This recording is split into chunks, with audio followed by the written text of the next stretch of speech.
On est en train de vivre un mois de novembre très particulier et à tout point de vue extraordinaire, hein. On a gagné depuis le 30 octobre près de 10% sur les actions américaines, oui.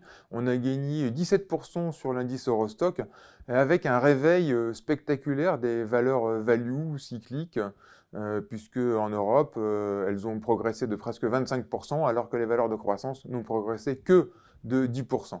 Bon, à partir d'aujourd'hui, ça devrait se calmer, hein. On rentre dans une semaine particulière aux États-Unis avec Thanksgiving, qui habituellement montre une baisse des transactions.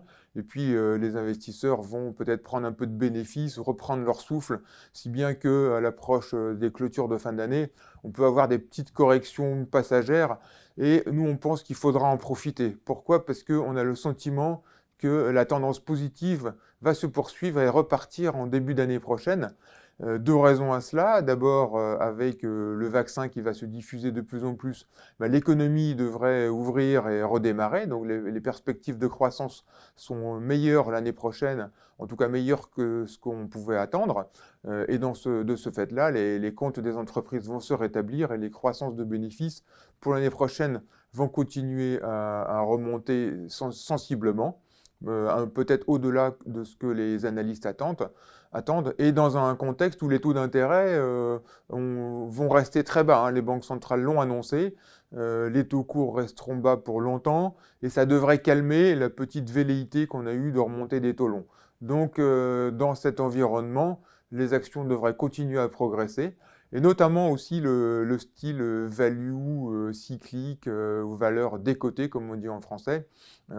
C'est traditionnellement dans les phases de reprise économique que ces valeurs-là surperforment. D'autant plus que ces dernières années, on peut dire que l'élastique s'était vraiment tendu et l'écart de valorisation avait atteint des niveaux extrêmes.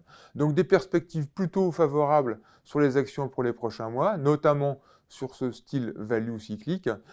Stabilité des taux d'intérêt, donc un marché du crédit qui continue à rapporter plus que le gouvernemental, mais il n'y a pas beaucoup de perspectives de resserrement supplémentaire des spreads. Le high yield, dans ces conditions-là, reste intéressant pour le rendement relatif par rapport à des taux qui sont très bas.